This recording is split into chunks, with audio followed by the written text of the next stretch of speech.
के अखबार के सर्वे में आप टॉप पे रहते हैं, क्या कहें?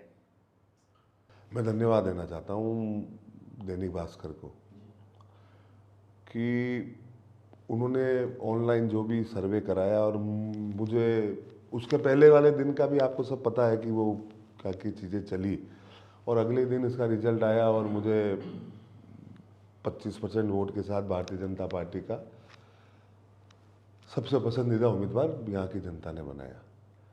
तो हो सकता है भैया कि मेरे काम करने के तरीके से, मेरे युवा होने का, मेरे थोड़े से एग्रेसिव भी आप मेरे को मान सकते हो कि जहाँ अपने पे या पार्टी संगठन पे या और भी कहीं आती है तो मैं हमेशा आगे आके ही सवाल जवाब करने में थोड़ा सा विश्वास करने वाला, और बातें घुमा के मेरे को आती नहीं है। मैं जो भी जैसा बाहर आपसे आज बात कर रहा हूँ, मैं मन से भी मेरी सोच वैसी ही है। तो उदयपुर के निवासियों का मुझे आशीर्वाद मिला और मेरे को अगर आया, और इससे सबको खुशी होना चाहिए कि एक युवा, उनका बेटा, उदयपुर का बेटा अगर आ रहा है तो उस मेरे हिसाब से तो मेरे लिए तो अच्छा ही है। अतुल चंदालिया के सपनों का उदयपुर कैसा होगा? अगर मुझे मौका मिलता है, और आपने मेरे सपने की बात पूछी, तो मेरे पास बहुत लंबी मेरी सोच है। बड़े बड़े बिंदुओं में अपन बात करें, उदयपुर टूरिस्ट है, यहाँ का आधे से ज़्यादा रोजगार उदयपुर सिटी का माने तो वो एक टूरिस्ट, यहाँ की होटलें और इसी के ऊपर बहुत ज़्यादा तौर पर डिपेंड करता है। जब उदयपुर आदमी डबोक उतरता है या रेलवे स्टेशन उतरता है या बस स्टेशन उतरता है या अपनी गाड़ी से आता है, ये चार ही चीज़ें होती है, बाकी तो यहाँ आएगा। और यहाँ आने के बाद वो एक ट्रैफिक के इस जाल में ऐसा फंसता है कि जहाँ उसे 15 मिनट में पहुँचना है, वहाँ उसे पहुँचने में पता नहीं, वो सोचता तो ये है कि भाई 3 किलोमीटर है, मैं 15 मिनट में पहुँचूंगा, और उसे आधा घंटा लगता है। तो सबसे पहले ट्रैफिक व्यवस्था वो सही होनी चाहिए। वो अपन कैसे सही कर सकते हैं कि वो एक तो बीच के जो डिवाइडर हैं, उन डिवाइडरों को 2.5-4 फीट भी चौड़े हैं, कहीं कहीं 5-5 फीट भी चौड़े हैं, उनको सबको छोटा करो। और बीच में जो 6-6 इंची के, 4-4 इंची के जो डंडे लगे हैं, फाइबर के जो पाइप्स लगे हैं, तो वो रेडियम वाले जो रात को चमकते भी हैं, उनको लगाएं। तो एक तो वो आपको 2-2 फीट, 1.5-1.5 फीट आपको बहुत सारी जगह जगह मिल जाएगी। दूसरा, साइड में जो पार्किंग हो जाती है, आप मेरे साथ कभी आप चलना, अपन जब चमनपुरा से नीचे उतरेंगे, शनि महाराज के मंदिर के वहाँ से अगर आप रात को 12 बजे अगर बस ले जाना चाहोगे ना, तो बस आराम से ले जा सकोगे। और दिन में अगर आप जाओगे ना, तो वहाँ से एक मोटरसाइकिल निकालने भी बहुत मुश्किल पड़ती है। उसका कारण ये है भैया कि इधर गाड़ी खड़ी कर दी, इधर ऑटो खड़ा कर दिया, बीच में से गाड़ी निकलने में प्रॉब्लम आती है। तो सबसे पहले तो पार्किंग की सुविधा बिल्कुल सही तरीके से होनी चाहिए, और उसके लिए कड़े नियम बनाने चाहिए। दुकान वालों से भी हाथ जोड़ के निवेदन करना चाहिए कि व्यापार सबको करना है, उनकी भी रोजी रोटी है। उनसे भी निवेदन करना चाहिए कि कम से कम खुद के वाहन की पार्किंग या खुद के 4 व्हीलर की पार्किंग हम पार्किंग स्थल पे करें। जो भी ग्राहक आया है उससे निवेदन करें कि भाई ये पीली पट्टी है, इस पीली पट्टी के अंदर में पार्किंग कर दो, ऐसा करेंगे।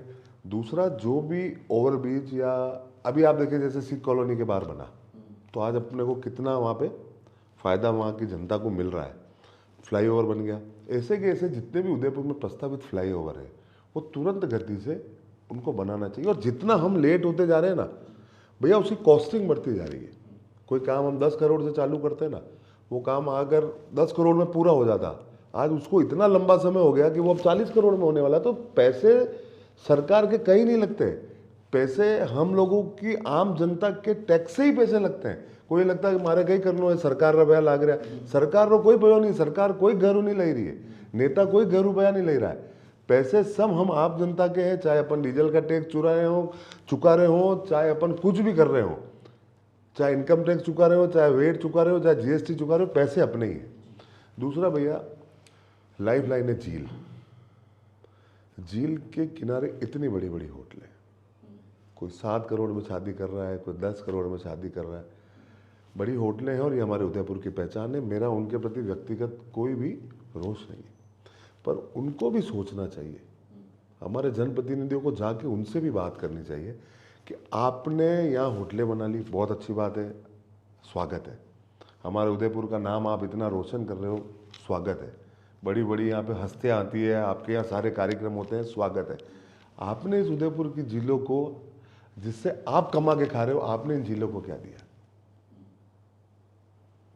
कम से कम ऐसा है कि या तो झील प्राधिकरण बने, ऐसी कोई टीम बने सरकार के थ्रू, ताकि कुछ न कुछ एक अंश इन झीलों साफ सफाई के लिए ही अगर इनसे लिया जाना है, लिया जाना चाहिए, ताकि हम उनके ही उससे, भाई झीलें सही रहेगी, साफ रहेगी, पानी भरा रहेगा तो उनको भी व्यापार मिलेगा ना। आसपास के जितने भी घर हैं, आसपास के छोटे छोटे घर बने हुए हैं जिसमें रेस्टोरेंट चलने सकते हैं या बन सकते हैं, मेरे को लगता है कि ऐसे लोगों को भी कड़े कानूनों के साथ उनको भी इसकी एक आपको परमिशन देनी चाहिए, ताकि वो भी बहुत बड़ा बदलाव उनके स्वरूप में घर में नहीं करें, है ना। तो ऐसा करके भी उनको भी स्वीकृति देनी चाहिए, ताकि ये उदयपुर रात को ऐसा लगता है कि आप 7 बजे बाद गणगौर घाट, पिछोला अगर आप चले जाओ तो वो लगता है कि आप स्वर्ग में बैठे हो। तो इसकी ओर पे भी काम करना चाहिए। दूसरा, उदयपुर के चारों तरफ एक रिंग रोड प्रस्तावित है। अगर इस रिंग रोड का पूरा निर्माण कंप्लीट हो जाता है तो बड़े वाहन जितने भी हैं वो सारे बाहर से बाहर निकल जाएंगे। तो एक ट्रैफिक का दबाव कम करने के लिए ये भी एक बहुत अच्छा। आदरणीय गुलाब जी भाई साहब ने नेला तालाब, जोगी तालाब, गोवर्धन सागर, पुरोहितों का तालाब, फुलवारी चिरवा वाला, फिर उसके बाद उसके नीचे जो पार्क है वो, फिर आपके सज्जनगढ़ बायोलॉजिकल पार्क, फिर आपका गुलाबाग, ये सारे पार्कों को उन्होंने अपने समय रहते बहुत विकसित किया। झील के साथ साथ अगर मैं सबसे बड़ा अगर कोई इस उदयपुर के लिए अगर कुछ संजीवनी मानता हूँ ना, तो वो है आपका ये गुलाबाग। इस गुलाबाग से जितनी ऑक्सीजन लोगों को मिल रही है ना, वो पॉसिबल ही नहीं। तो मेरा तो ये सिस्टम रहेगा कि मैं बनूं चाहे कोई भी बने, इस उदयपुर के सब तरफ इतनी घने पेड़ों का हर तरफ पार्क बनना चाहिए, ताकि ऑक्सीजन मिले, लोगों के अंदर बीमारियां कम हो। ये जो प्रदूषण और प्रदूषण देखते हैं ना कि हर 5 मिनट के अंदर रुमाल पूछा, और वो सारी समस्याओं से दूर रहना चाहिए। मैंने एक इंटरव्यू के अंदर ये कहा था कि उदयपुर के अंदर शिक्षा के लिए भी बहुत काम होना जरूरी है। यूनिवर्सिटी है, IIM है, बहुत अच्छी चीज़ है। मैंने भैया होता क्या है कि आज की तारीख में अपना बच्चा 10वीं पढ़ेगा, आपकी भी बिटिया है, अभी बहुत छोटी है, पर वो जब 10वीं में आएगी और 10वीं में आने के बाद जैसे ही वो बोलेगी ना कि मुझे अब पढ़ने के लिए पापा बाहर जाना है, तो उस दिन सोच लेना कि अब उसकी शादी के वक्त वो मिलेगी और शादी के वक्त बाहर वापस चले। उसका एक कारण है, उदयपुर में ऐसा कोई भी कोचिंग संस्थान या इतनी बड़ी पढ़ाई नहीं है कि यहाँ पे आदमी MBA करे और MBA करके उसकी करोड़ों रुपए में, लाखों रुपए में उसकी नौकरी लग जाए। हर माता पिता या तो जो कैपेबल है वो तो या तो उसको विदेश भेज देता है, या उसको बॉम्बे भेज देगा, या यहाँ भेज देगा, वहाँ भेज देगा, और वो बच्चा एक बार 10वीं या 12वीं में बाहर गया तो वो नहीं करे। तो ऐसा कुछ काम हो, ऐसी शिक्षा के अंदर ऐसी कुछ चीज़ों का, कुछ शिक्षा संस्थानों का जुड़ाव हो, ऐसे कुछ सब्जेक्ट्स का जुड़ाव हो, ताकि यहाँ के बहुत ज़्यादा जो बच्चे हैं, बहुत सबकी बात नहीं कर रहा, ज़्यादा बच्चे यहाँ रहे और वो अपने इस उदयपुर से पढ़ रहे हैं, तो वापस वो उदयपुर को क्या लौटाते हैं, इसके बारे में भी। मैंने जब बात करी थी तो एक आंटी का, माता जी का मेरे पास फ़ोन आया, और पता नहीं 5-7 दिन पुराना मेरा कोई इंटरव्यू था, तो मैंने फैसला किया, जब उन्होंने सुना होगा तो उन्होंने मेरे को ये कहा कि भैया यार आपने बिल्कुल सही बात कही बेटा। बोले कि मेरे पति की मृत्यु हुए 3 महीने हुए, मेरा बेटा अमेरिका में है, इकलौता है, डेथ हो गई, तो उसने अपने पिताजी के जब दाह संस्कार था तब भी वो वहाँ नहीं आ पाया।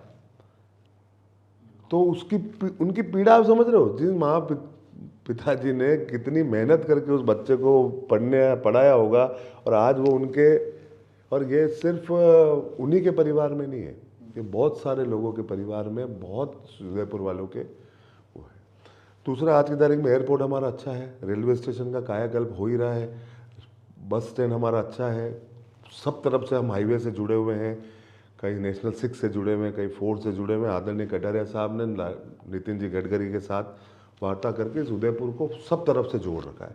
तो सड़क के उस पर हमें कोई काम करने का। दूसरा भैया साफ सफाई, इंदौर और सूरत की तर्ज पे यहाँ पे साफ सफाई अगर हो ना, और सबसे बड़ी बात है कि अगर और कुछ हो नहीं हो, अगर पूरा क्लीन अगर हमारा उदयपुर होगा ना तो बहुत अच्छा रहेगा। और नगर निगम और खुद हमारे उप महापौर जी भारत जी पूरी मेहनत इसको करते हैं। पर मेरा आपके चैनल के थ्रू राज्य सरकार को निवेदन है, सीमित संसाधनों में और सीमित सफाई कर्मियों के द्वारा इतने बड़े उदयपुर का काम नहीं हो सकता। जो भर्तियों पे जो रोक जिस भी कारण से लगी हुई हो, चाहे स्टे आया हुआ हो, चाहे कुछ भी आया हो, तो ये जो पूरे राजस्थान की जो भर्तियां है ना हमारे सफाई कर्मी भाई बहनों की, उन सफाई कर्मी भाई बहनों की भर्तियों को जल्दी से जल्दी करें, ताकि ज़्यादा से ज़्यादा हमारे यहाँ पे सफाई के लिए हमारे कर्मचारी भाई बंधु लगेंगे तो इस उदयपुर का। दूसरा शक्तिपीठ बेदला माता जी, बोरा गणेश जी, जगदीश मंदिर, हमारा एकलिंग नाथ का मंदिर, सहस बाबू का मंदिर, उदयपुर में महाकाल जी का मंदिर। मैं अभी 400 साल पुराने भैरू जी के दर्शन करके आया हूँ कमल बदाव स्कूल में, जो इस उदयपुर के बहुत से कम लोगों को पता होगा। इन शक्तिपीठों का भी काम हमको बड़े स्तर पे करना चाहिए, ताकि पूरे हिंदुस्तान के नहीं पूरे भारत में रहने वाले जितने भी लोग हैं, आज तिरुपति बालाजी सब जा ही रहे हैं, शिरडी हम सब जा ही रहे हैं, नाथद्वारा जी हम जा ही रहे हैं, चार भुजा जी हम जा ही रहे हैं, तो हमारे उदयपुर में भी इतने सालों पुराने मंदिर बने हुए हैं, उनका भी विकास करना चाहिए, ताकि मतलब झीलों को देखने के अलावा, झीलों और महलों को देखने के अलावा लोग हमारे धार्मिक स्थलों को भी देखना। 100% आज की जरूरत है। आज की बच्चों को अपने धर्म के प्रति, अपने सनातन धर्म के प्रति उनके अंदर आस्था रहे, इसके लिए भैया ये सारी चीज़ें करनी, जुलूस निकालने, राम रेवाड़ी निकालनी, होली का कार्यक्रम करना, रक्षाबंधन का कार्यक्रम करना, मटकी फोड़ का कार्यक्रम करना, ये सारे कार्यक्रम को हमें करना ही चाहिए। उदयपुर की यात्रा, जगन्नाथ भगवान की जो यात्रा निकलती है, वो अपने आप में जब भगवान साक्षात जब मंदिर से नीचे उतरते तो यूँ लगता है कि हम स्वर्ग में हैं। तो अपने बच्चों को भी हम कहाँ जुड़े हुए हैं, हमारे मतलब कहाँ से हमारी उत्पत्ति, ये चीज़ उन बच्चों को सिखानी पड़ेगी, ताकि आगे आने वाला समय भी उनके लिए अच्छा निकले और वो भी अपने धर्म को पहचाने। ऐसे बहुत सी चीज़ें हैं भैया जो मेरे मन में है। पानी पे काम होना चाहिए। आज उदयपुर जिलों में है और उदयपुर के बहुत सारे स्थान हैं जहाँ पे पानी की कमी है, वो भौगोलिक दृष्टि से, पर वहाँ पे भी बहुत सारा काम किया जा सकता है।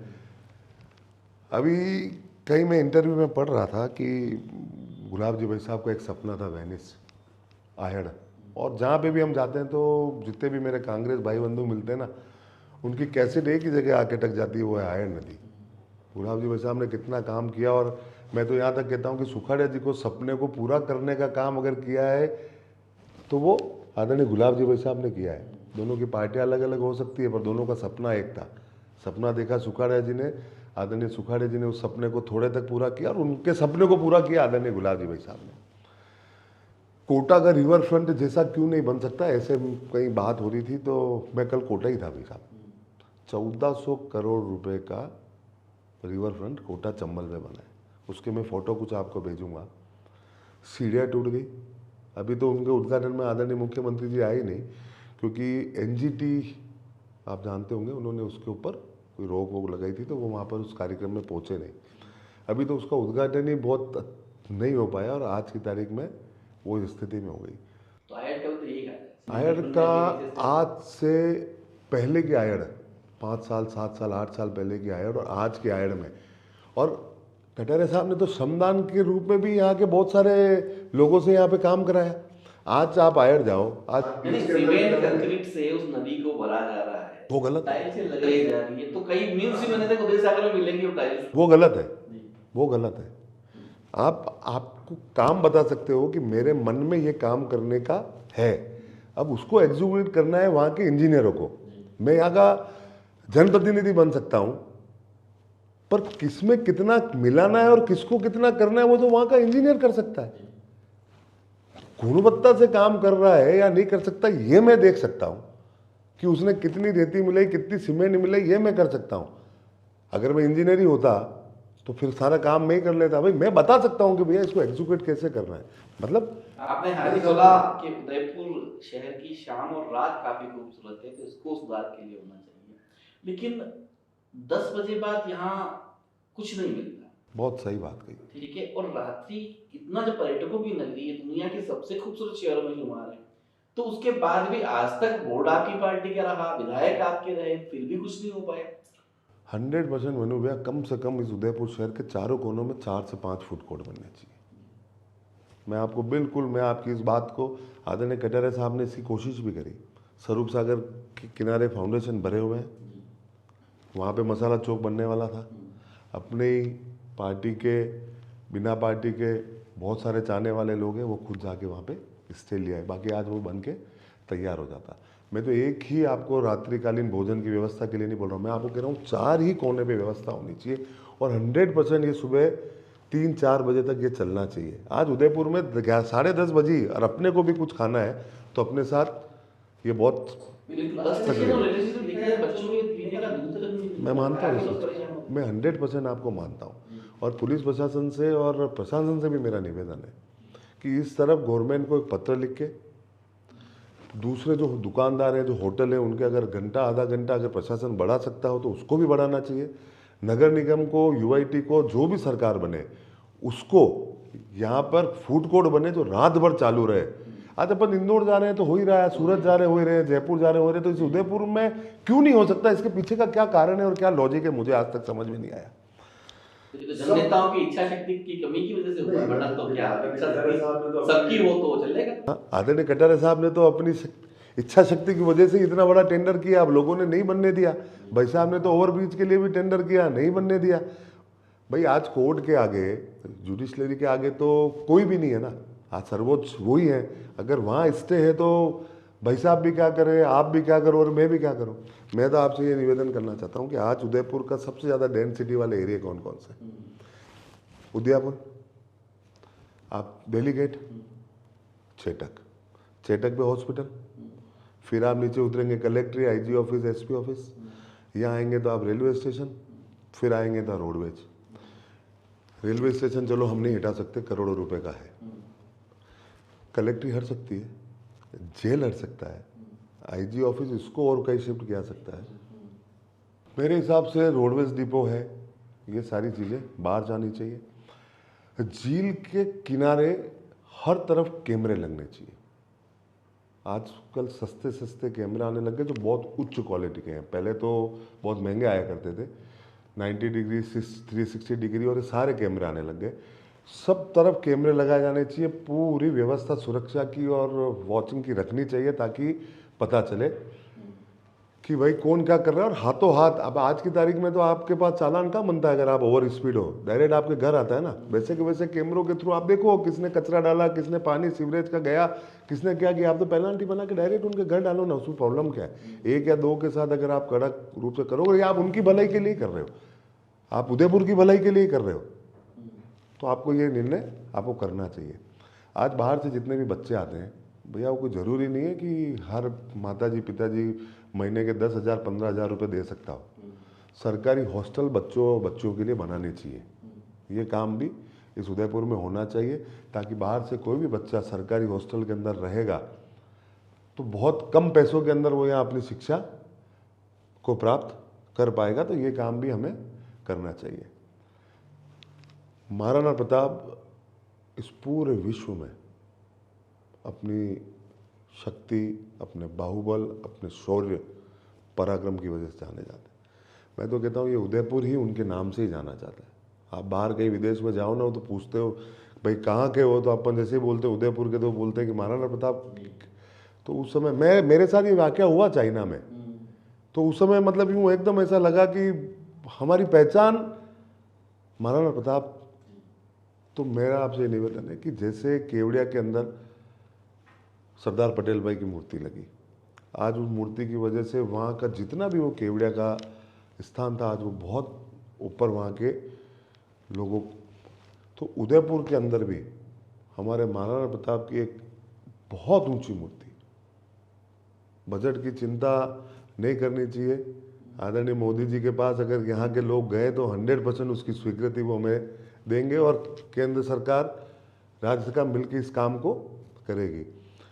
एक आदमकद उनकी एक मूर्ति लगनी चाहिए ताकि विदेश में रहने वाला भी व्यक्ति भी उनके दर्शन करने इस उदयपुर में आए और अपने गर्व से अपना सीना ऊंचा करके जाए कि मैं उस हल्दी घाटी के उस उदयपुर की माटी के दर्शन करके आया हूँ जिन्होंने महाराणा प्रताप जैसे योद्धा को इस धरती ने जन्म दिया। बाकी बहुत सारी छोटी छोटी चीज़ें हैं, उसके बारे में आप और अगली बार कभी भी अपन मिलेंगे। सत्तारूढ़ पार्टी कांग्रेस ने अचानक बहुत सारी सौगातें दे दी है, उदयपुर शहर के कई समाजों को भूमि भी दे दी है, क्या कहेंगे आप? पहले ही वाले सवाल का मैं आपको जवाब देता हूं कि क्या कांग्रेस सरकार को राजस्थान की जनता ने सिर्फ 2023 के इन लास्ट के 4 महीनों के लिए या 5 महीनों के लिए ही सत्ता सौंपी थी? इससे पहले भी तो 4.25 साल आप ही की यहाँ पर सत्ता थी, आप ही का शासन था।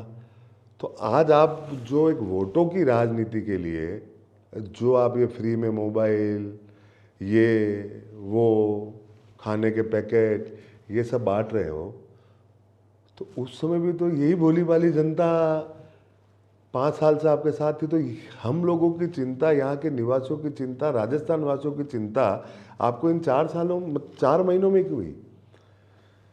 किसी के भी प्रयास से, राज्य सरकार से अगर समाजों को जगह मिली, मैं राज्य सरकार का धन्यवाद करता हूँ। जिन्होंने इसके लिए प्रयास किया मैं उनको भी धन्यवाद देता हूँ और जिन समाजों को जगह मिली है मैं उनको भी धन्यवाद, उनके जितने भी अधिकारी हैं उनको भी धन्यवाद, पदाधिकारी हैं उनको भी धन्यवाद कि आपने आपके समाज के लिए सोचा और आप आगे बढ़ के इस काम के लिए गए। उन सबको बहुत बहुत बधाई। पर यह काम मनु भैया 4 साल पहले भी हो सकता था, क्यों नहीं किया? सिर्फ अब चुनाव आए, समाज हमें ही वोट करे, इस सोच के साथ अगर आपने काम किया है। कहते हैं ना कि अगर आप कुछ देते भी हो तो ऐसे दो कि इस हाथ को भी पता न चले। आपने तो देने से पहले ही पूरा आभा मंडल ही ऐसा क्रिएट कर दिया कि जैसे सब आपने ही किया है। ये जो काम करना था तो आप ये चुनाव के वक्त ही क्यों? गोगुंदा के अंदर जो खाद्य सुरक्षा के जो ये खाद्य के जो पैकेट आए हैं, भैया इनकी पर्चियां पहले ही बढ़ गई और अभी तक पैकेट नहीं मिले। तो एक बार आपको नीचे के स्तर पे बैठकर, कितना बड़ा घोटाला है ये तो आपको खुद को पता ही है ना भाई। आज कोरोना काल था, कोरोना काल में नगर निगम ने और भारतीय जनता पार्टी के कार्यकर्ताओं ने घर घर जाके कितनी मेहनत करी है तो आपको सब पता है। ये फ्री पैकेट कोरोना काल के जब 2 ऐसे काल जब निकले हैं तब ये पैकेट एक एक घर में जाके बहुत सिस्टम से बांटे जा सकते थे ना। अब सिर्फ चुनाव की और वोटों की राजनीति करने के लिए हम ये कर रहे हैं, तो ये नहीं करना चाहिए। और हमने तो इतने प्रलोभन मिले, ये मेवाड़ की धरती है भैया, यहाँ हम प्यार से झुक जाते हैं। हमें यहाँ पर प्रलोभन देके कोई भी आदमी यहाँ के एक भी व्यक्ति को नहीं खरीद सकता। आने वाले समय आपको बता देगा ये फ्री की योजनाओं से और इससे कुछ होने वाला नहीं है। हमारे यहाँ मेवाड़ में तो जंगी मुच्छों की है, हमें फ्री का कुछ भी नहीं चाहिए। इसलिए हम तो जो हमारे आन बान और शान को रख पाएगा हम उसी पार्टी के साथ जाने वाले हैं। ये यहाँ के निवासियों की और यहाँ के जितने भी वोटर्स हैं उनका यही मन बना है। जिस कुर्सी पर आप आसीन हैं उस कुर्सी के लिए हमने एक नवाचार किया है कि जो भी जनप्रतिनिधि इस कुर्सी पर बैठा, जिसका रूबरू हमने किया, इंटरव्यू लिया और वो चुनाव लड़ाएगा और सबसे ज्यादा वोटों से अगर जीतेगा तो ये कुर्सी उसकी। तो क्या दावा करते हैं और अपनी पार्टी के शीर्ष नेतृत्व को क्या कहना चाहते हैं, जनता को क्या कहना चाहते हैं? ये आखिरी सवाल आपसे। ये जो कुर्सी है रहनी उदयपुर में ही चाहिए, आएगी भी उदयपुर में ही। और ये भारतीय जनता पार्टी का जो भी कमल का सिंबल लेके हमारे यहाँ से उम्मीदवार चुनाव लड़ेगा, मैं आपको गारंटी के साथ कह सकता हूँ कि मनु भैया ये कुर्सी उसके घर की शोभा बनेगी और 100% ये कुर्सी उदयपुर भारतीय जनता पार्टी के कमल के सिंबल को मिलेगी, चाहे वो उम्मीदवार कोई भी हो। हमारा उम्मीदवार है कमल। दूसरा, मैं यहाँ की जितने भी निवासी हैं उनसे यही निवेदन करना चाहता हूँ, अपना उदयपुर है, अपना खुद का उदयपुर है, इसको जितना स्वच्छ सुंदर रख सके, सभी के साथ सेवा भाव से, प्रेम से, और इस उदयपुर को कैसे हम ऊंचाइयों तक ले जा पाएँ, यही हमें सोच होनी चाहिए। धन्यवाद। उदयपुर के पास ये कुर्सी रहेगी, कमल के पास ये कुर्सी रहेगी, भारतीय जनता पार्टी के कमल के सिंबल के पास ये कुर्सी रहेगी। और दिसंबर महीने में मैं आपको पूरे विश्वास के साथ कह सकता हूँ कि ये जो कुर्सी आपने बोला है कि जो भी जीतेगा हाईएस्ट वोटों से, तो मैं गारंटी के साथ कह सकता हूँ ये उदयपुर के कमल के सिंबल का हमारा जो भी उम्मीदवार होगा, ये वहाँ की शोभा बढ़ाएगी। मैं पार्टी संगठन से यही निवेदन करना चाहता हूँ कि हम सब एक हैं। उम्मीदवार करने के लिए सब अपना अपना प्रयास कर रहे हैं। हम भारतीय जनता पार्टी के सभी इस उदयपुर के कार्यकर्ता, हम आपको, हमारे उच्च संगठन को ये कहना चाहते हैं कि हम सब मिलके भारतीय जनता पार्टी का कार्यकर्ता, यहाँ का उम्मीदवार और यहाँ कमल का फूल कैसे हजारों वोटों से यहाँ से जीत के विधानसभा का प्रतिनिधित्व करें।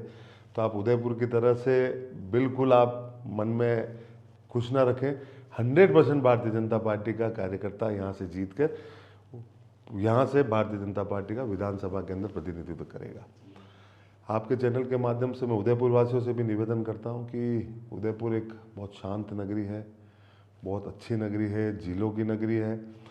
हम सबको मिलकर इस उदयपुर के विकास के लिए, मैं अकेला भी कुछ नहीं कर सकता, एक विधायक अकेला भी कुछ नहीं कर सकता, आने वाला जो विधायक है वो भी अकेला कुछ नहीं कर सकता। आप सभी के सहयोग से हम इस उदयपुर को पूरे विश्व की नंबर 1 सिटी कैसे बना सकते हैं, आप सबके सहयोग के साथ हम इस पूरे उदयपुर के वासियों का जो हमारा एक सपना है कि स्मार्ट उदयपुर बने, अपना ये उदयपुर, अच्छा उदयपुर बने, अपना ये उदयपुर, शांति कैसे इस उदयपुर में रहे, अपने इस उदयपुर में हमें इस तरफ बनना चाहिए। धन्यवाद। जय भारत, जय हिंद। तो ये किस्सा है कुर्सी का, ये किस्सा है सियासत का, और अतुल चंडालिया ने ये कह दिया है कि ये जो कुर्सी है वो भारतीय जनता पार्टी उदयपुर शहर के खाते में जाएगी और सबसे ज्यादा वोटों से यहाँ जीतेगी। देखना दिलचस्प होगा चुनाव के बाद कि आखिर निर्णय क्या होता है, लेकिन हमारी कोशिश ये रहेगी कि तमाम पार्टियों के जनप्रतिनिधियों से आपको नेतागिरी के माध्यम से रूबरू करवाएं। इजाजत दीजिए, मनुराव को इंतजार कीजिए अगली नेतागिरी का।